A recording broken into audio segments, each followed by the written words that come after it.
We are live and recording. Okay. Hey! Ooh, baby, when you talk like that. Testing, 1, 2, 3. Testing, 1, 2, 3. Oh, really? You said you could do it easily. Oh, no, I don't want it. No, you got to do it, mate. No. Yeah, you said it was easy. He's making me feel very anxious.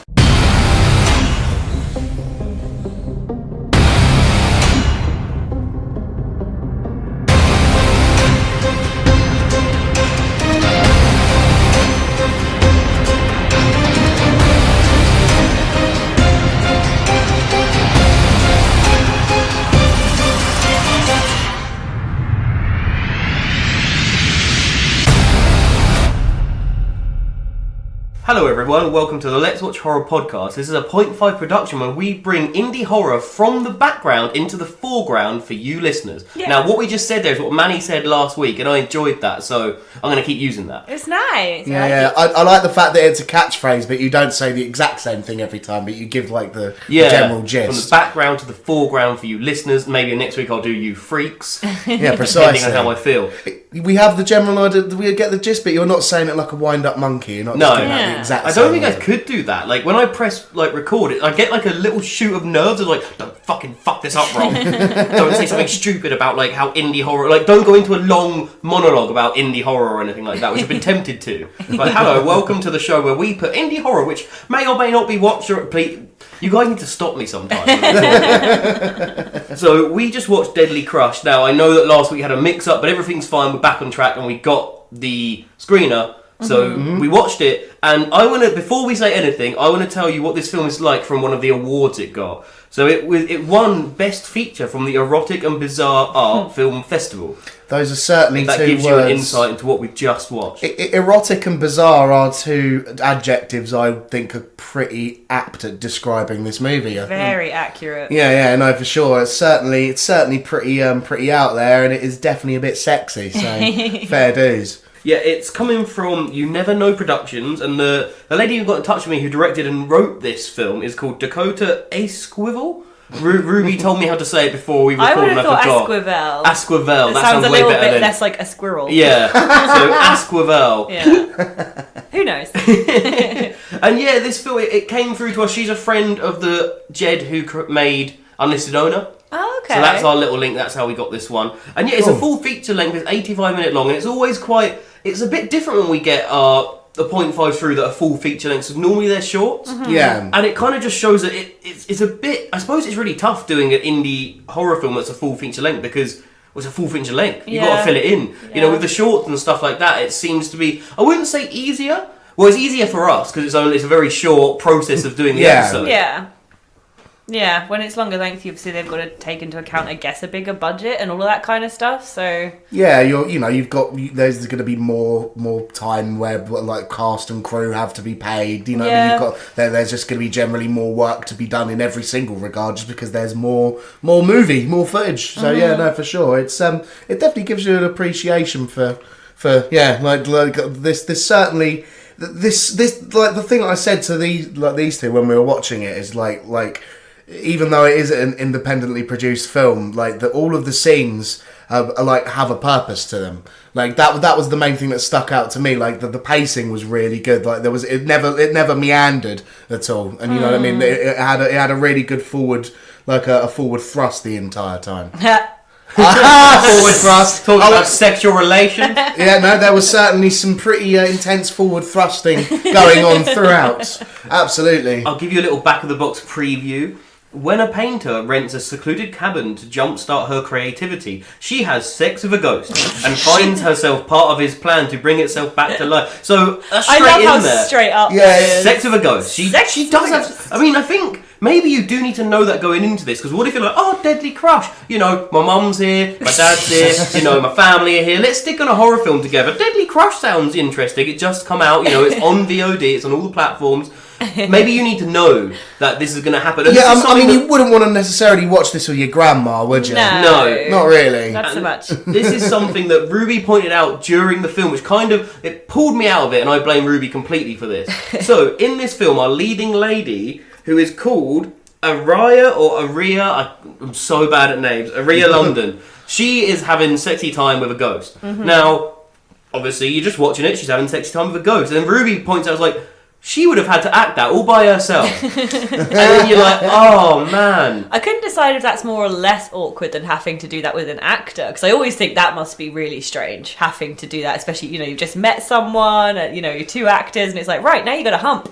Yeah, now you got to play pretend. That must be awkward in itself, but by yourself in front of all that crew, just... Yeah, and she's like fully naked as well. Yeah. Oh yeah, no, there's a, she's like properly goes for it, you know what I mean? Like 110%. She's got to pretend that she's getting freaky naughty. Yeah, now some of our listeners, you may not have decided to watch some of the point fives we talked about, but if you want to kind of watch a film which is not that far away from having some porn elements in it, or have some porn elements, we see a lot of sexy time in this. Absolutely. Then yeah, you can get this across all platforms. It's on Amazon, it's on Google Watch or Google Play. I don't quite know what that is. Google Play. But on all of them, it's on VOD, so go and check that out. But we'll talk about the sexy ghost stuff for a bit, and then we'll move on to the actual plot of this film, because there is a really good plot to this film. It's not just about sexy time with ghosts. No. Yeah. It's certainly one of the centerpieces, but it's not the driving motion of the movie. Yeah. Now, just to ask you guys a question, what was your favourite bit? The sexy time where there was no CGI, or the sexy time when there was a ghost CGI? I just liked all the sexy time in general, to be perfectly honest. I thought it was it certainly made the film a lot more interesting. The fact that the erotic ghost stuff, they fully went for it. I can fully imagine in another movie it'd kind of be skirted around a little bit, whereas with this it was just like no, she's fucking a ghost. She's fucking. That's what this is about. Yes. I did think it was kind of cool. Like, I think it's the scene you're referring to when we get a little bit of CGI. Before that CGI comes in, the ghost is like under the covers and like under her clothes, and I was like, that's a really clever way of doing that, because we can imagine that it's CGI because like there's movement under the covers, under her shirt and stuff, but that could have just been a person. Well, I'm sure it probably was just a person, but because we can't see their body and their flesh, we're like, that you know it's meant to be the ghost. So it's a really cool way of doing that, I thought. Yeah, and this film was quite a good setup. It really does take you a lot of places, this film. Like at the start, it seems like there's a couple plus their third wheel. They're like a gang that have stolen some money, and they take it to this cabin. Yeah. And we don't quite know what happens at this point, and maybe we won't ruin that. We've been told we can ruin what we want, but maybe we'll leave a few things. Yeah, we'll leave a few blanks. Yeah, I think that's only fair. Like that ghost may have been leaving. Hey, Christ Almighty! Yeah, sorry, Dad. That isn't a really fucked up joke. He just might be listening. And Manny's also got a cough and a cold, so if you hear him cough, that's why. Yeah, sorry. Every time I am trying to like move away from the microphone and cover my mouth a bit, so I'm not just like completely raining the microphone in bits of spittle. Yeah, I appreciate that. It is making its way around the group slowly, so... Yeah, I had to bung my nose. Manny's having to... He's doing it right now. I'm going to get really loud when he does this, because I feel that it's going to be too hard to edit out, so we apologise for that. Yeah. But yeah, the story is, so these three people, they're in the cabin and they've just stolen some money, and there's kind of like a weird exchange where they kind of offer like the main dude who it becomes the ghost is like, you can pick a car, but they don't really talk about how they're going to share the money or anything.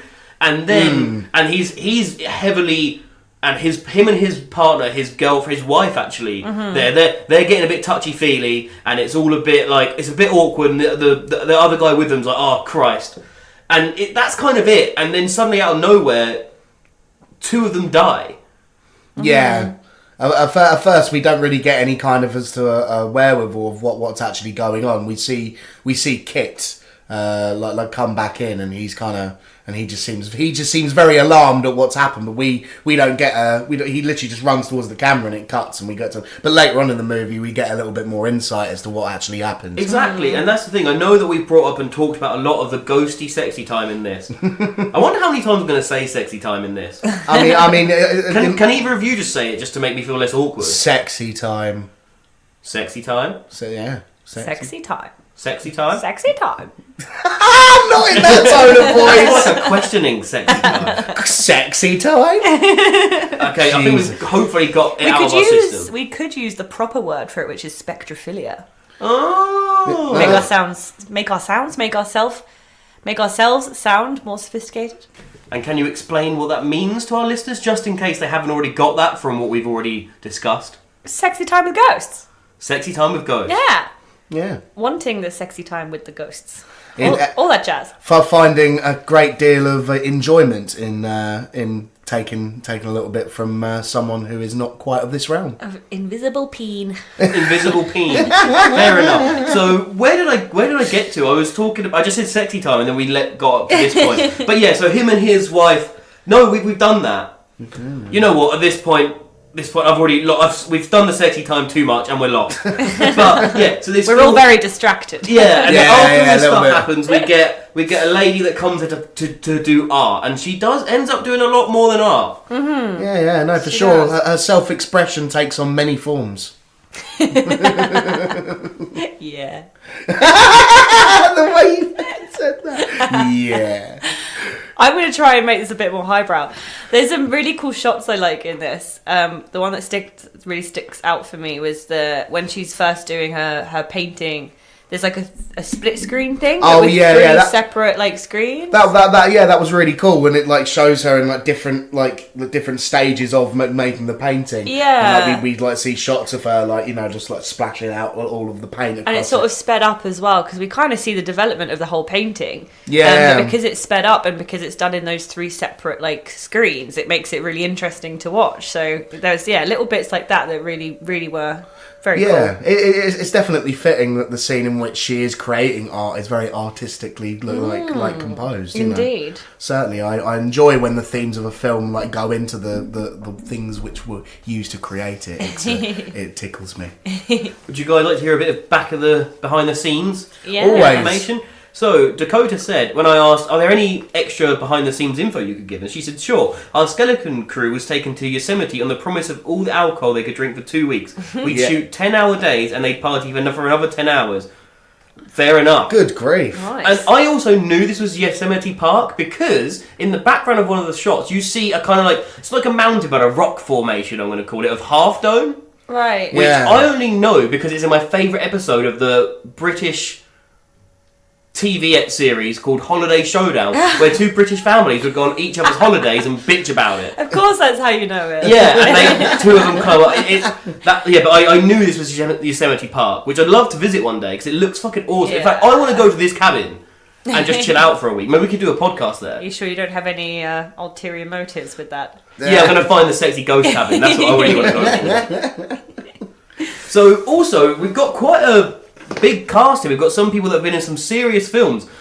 Now, some of you will know his name, William Sadler. Not to be mixed up, which I've been mixing up all week, is Willie Adler, the guy from Lamb of God. Oh, yeah, right. The guy from Lamb of God is not in this film if you're a Lamb of God fan. Okay. But this is William Sadler. He was in Shawshank Redemption. Yeah, big film.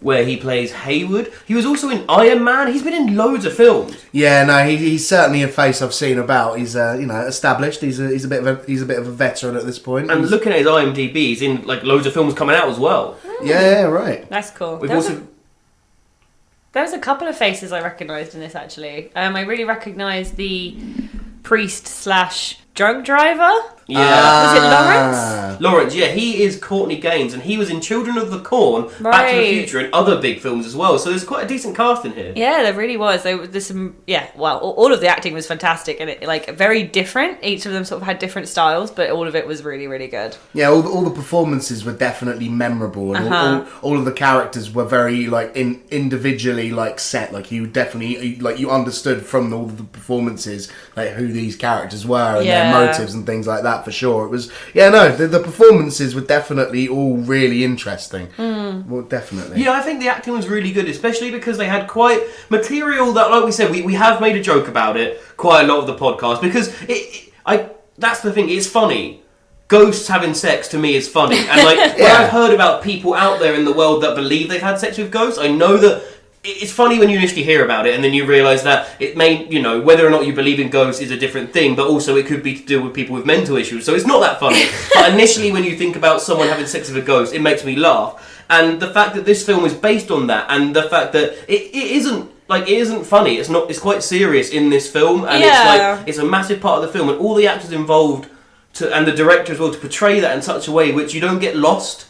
in the kind of joke, and you don't get lost in all the sex scenes and stuff like that. It actually is a fully fledged movie that you can enjoy from start to finish with a story, and it goes in loads of different ways. And it has quite a cool little twist ending as well, which I really enjoyed. Yeah, for sure. It was. It certainly ended on a high note. I enjoyed that ending. We will keep it from the listeners. You can go I think we should, definitely. I mean, we were discussing just before we hit the record button, like me and Manny, like, would we consider this necessarily a horror film? And I think the answer is it is, under the big umbrella of horror. Yeah. But it's a very sort of, like, certain sub-branch of horror, which we decided, what did we say? Erotic, supernatural thriller. Yeah, an erotic supernatural thriller. It absolutely has a place on this podcast because it's something that a horror fan would enjoy. Obviously, you know, it is. Definitely. It's got a darker sort of like subtext going on, and it is supernatural. But you know, it isn't.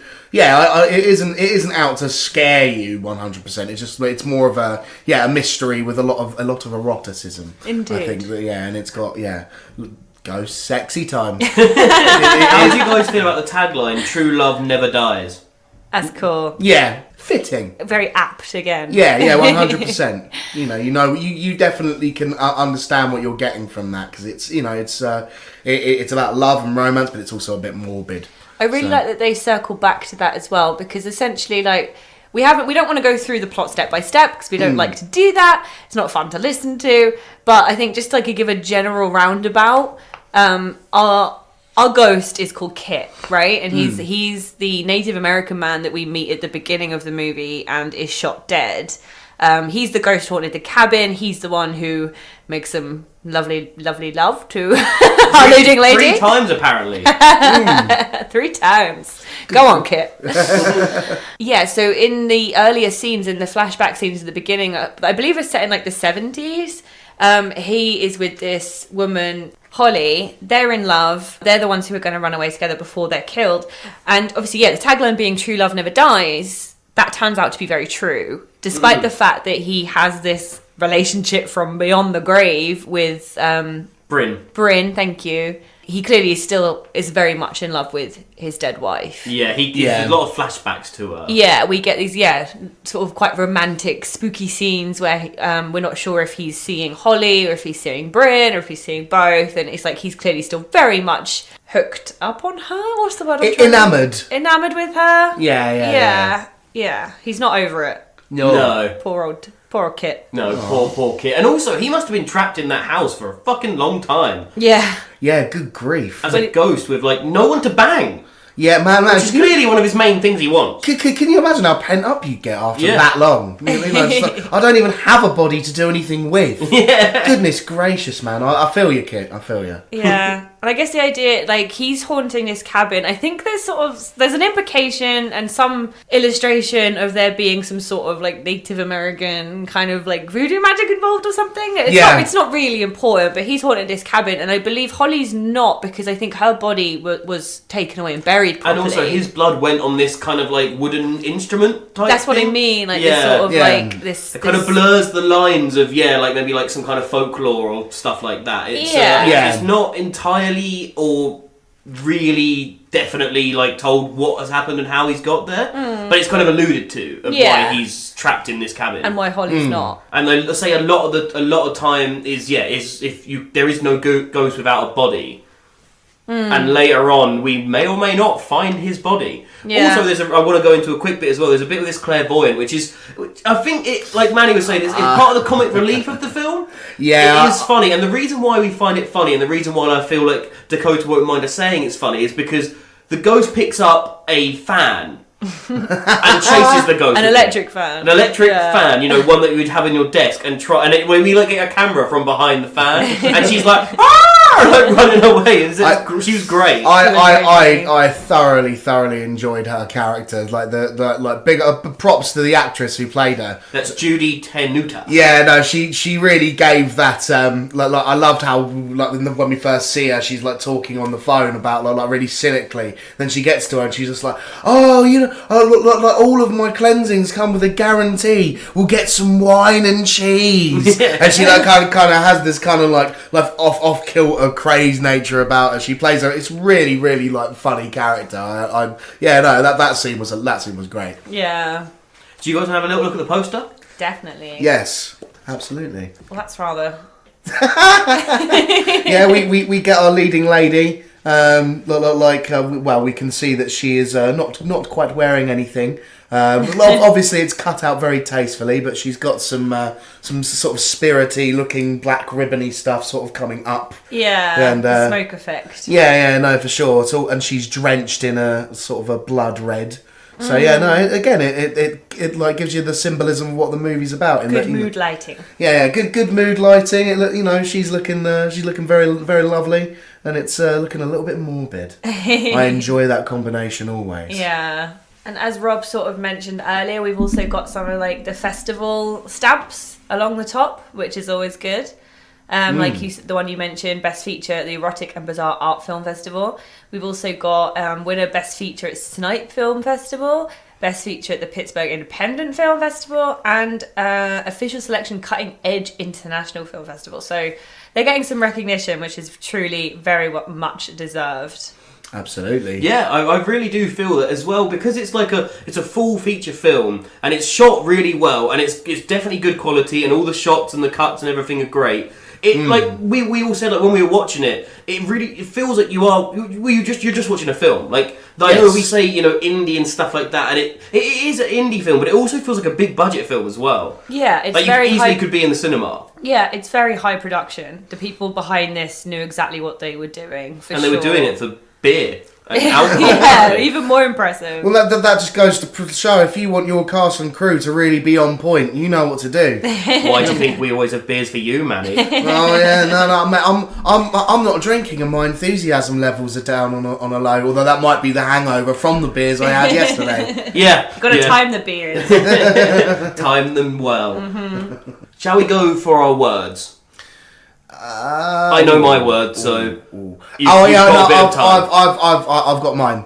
Okay, so mine's going to be intense, and well, it's very sexually intense. There's a lot of intense sex scenes, and it's intense as well because I need to. Something I want to bring up as well is for our listeners is a little bit of a warning. There is some sexual violence in this film. There is some threat of sexual violence, and that really does make it tense. There's some really tense scenes where, in fact, you're like, even though this ghost. You're like not quite sure if it's a good or a bad ghost, depending on, I suppose, how you see him. Yeah, he's quite morally ambiguous in a sense. But there are some scenes where you're just like, fucking come on, ghost! You've got to come and save her, and that is that's also, so that is my word, intense, and it comes with a little bit of a warning just in case that this kind of stuff does affect you, and it's something you wouldn't want to see necessarily. I do think that's really, really important to include, and I'm glad you brought it up because I think it's something people do need to be aware of. I just think it it obviously can be a really big trigger for people and very upsetting for people, and it's not extreme sexual violence, but it's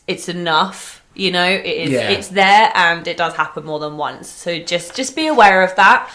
Yeah. Anyone else got any other words that bring to the table? Mine is watchable. For me, I just found the film really easy to just engage with, on a plot level, because of how like I said, there is a constant move forward throughout. It never feels like it's stagnating for too long on one particular scene or one particular plot idea or motif. The whole thing, it does kind of have this constant perpetual motion forward, it's just very easy to engage with. I really enjoyed the story, and the acting was all really good. Yeah, it had a really high production value. Everything looked good. And it was just an enjoyable movie. And I mean, it's not necessarily the sort of thing which, if I'd seen it just seen it advertised on my own your own volition. Yeah, volition. I wouldn't necessarily go for an erotic supernatural thriller. But so that's the reason I'm glad that I do these podcasts, because it was a really enjoyable movie. Cool. I think I'm going to have to steal a word from one of those film festivals and go with bizarre. And I mean that in the best possible sense. To me, bizarre is not a bad thing. Oh man, to me, bizarre is the best possible thing you can be. Yeah, no, I'm 100%. Anything that's abnormal in any kind of way is it's my favourite. So this is a very bizarre movie. It has some really sudden tone changes that it handles with grace in a way. Yeah, a lot of things you know, sometimes when you see things that have really sudden, quick tone changes, it can be a bit of a mess. And this never was. It always had both hands on the steering wheel. It knew where it was going and how it was going to get there. And like you say, the plot is really, really strong, which again, you wouldn't necessarily expect from like, oh, it's a film about a ghost relationship. You think that's just going to go off the rails, but it doesn't. It's very firmly on the tracks. How many more metaphors can I come up with about driving, do you think? It's also bizarre. It uses some really cool, odd, like, not even necessarily camera tricks, but like just ways of showing us the story. I think one of my favourite parts was where Bryn is investigating the incident that occurred in the 1970s in the cabin.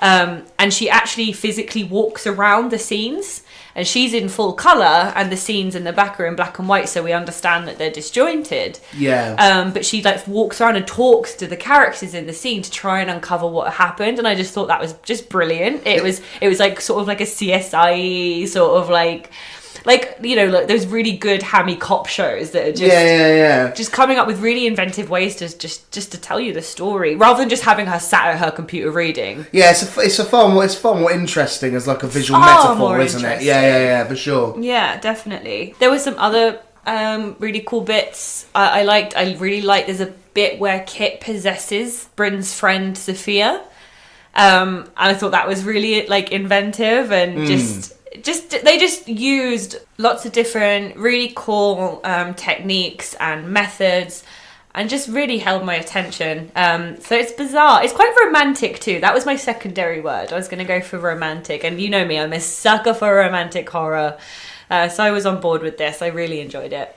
Yeah, so that was Deadly Crush, and thank you, Dakota, for getting in touch with us. That I think what you've done is a great film. You're great. I really liked your direction and how you pulled this film and strung it all together. It's really, really good. And just another thing for our listeners, that I know that we joked a lot about the ghost sex, but there is so much more to this movie, and I really want you to go and check it out. For sure. It's not like a one-dimensional like erotic movie in that it's just an excuse to have a bunch of banging. You know what I mean? Like I said, the banging is most certainly at the centre of like where things move and plot-wise a lot of the time. But you know, if it was just that, I wouldn't have found it like interesting. Well, like I said, like the plot and like the sort of the way it's structured is definitely the strong point of the movie. So you know, it is a story first and foremost, but it is a story with a lot of spiritual sexuality. Exactly, and you can find that all across all VOD platforms, and I really suggest you do.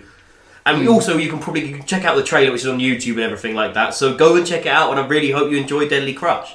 Now, Ruby, you have to let us know what's going to be your guilty pleasure for next week. Yay! Because all this month we're doing guilty pleasures, which Manny won and decided to do. We've already had a mine, which is House of Wax, which was last episode, and I felt very bullied on that one, so I can't wait to put Ruby in the hot seat. You know what? I was purposefully kind to you because I knew my turn was coming up. In the film, you say you're going to be purposely harsh.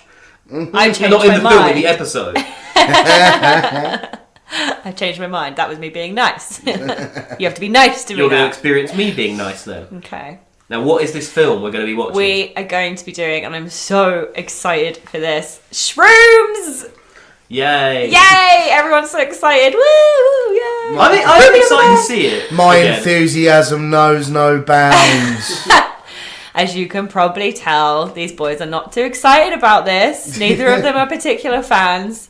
This is why it makes for the perfect guilty pleasure, because I don't know many people who like this movie. I really, really like this movie, and I can't wait to watch it again. It's been a few years, so it'd be really interesting to see if it holds up for me and if I can change these guys' minds. And if you want to play along with us, listeners, then go and check that out. You've got a few days after this one comes out before we bring that episode out. So I think ready. It's on Netflix. I'm not sure. It is on Netflix, yeah. So if you've got Netflix, you've got no excuse. Yeah. Now, for the comment of the episode, it's just a short one, but it's a nice one. It's from Ian W, which is at Unruly Ian on Twitter, and it's, "Thanks for putting on the show, you folks rock." Aww. Cheers, Ian, mate. You rock. Yeah, you're not so bad yourself. That's so nice. It's so nice getting these comments. It really is. And if you want to give us a comment on anything, if you do an iTunes review on Twitter or Podbean or anything like that, there's a chance we'll read it out, and everyone will know that you're a nice person because you've made us happy. And that's the most important thing, right? Having everyone know how cool of a person you are. Well, that's why we do this podcast. Yeah, I know. This is just purely for validation of our own egos. And speaking of Twitter. If you follow us on there, it's at Watch Horror Pod. All of our debate stuff's on there. All of our previews, all of the Deadly Crush will all be on there. We'll have the trailer on there and the poster, so you can check that out. So yeah, go and look at our Twitter. On Instagram and Facebook, we are at Let's Watch Horror Pod, and follow us on there. Like, our following's growing on Instagram, and it's so much fun, and I'm really enjoying it. So yeah, do it. Get involved. And if you want to do what Dakota did and have your horror indie film pushed from the background into the foreground, then you can do that by sending me an email at letswatchhorror@gmail.com. I do love how that little saying assumes that they're like getting no attention and we're the ones who are going to bring them into infamy. Ooh, that's basically Ruby saying that's it. That's the last time you've heard that one. Next week is going to be different. We're going to come up with something else. We'll work on it. Yeah. We will. Thank you to Tommy Musgrove for our amazing artwork. We'll see you later next one. Bye-bye. Love you. Bye.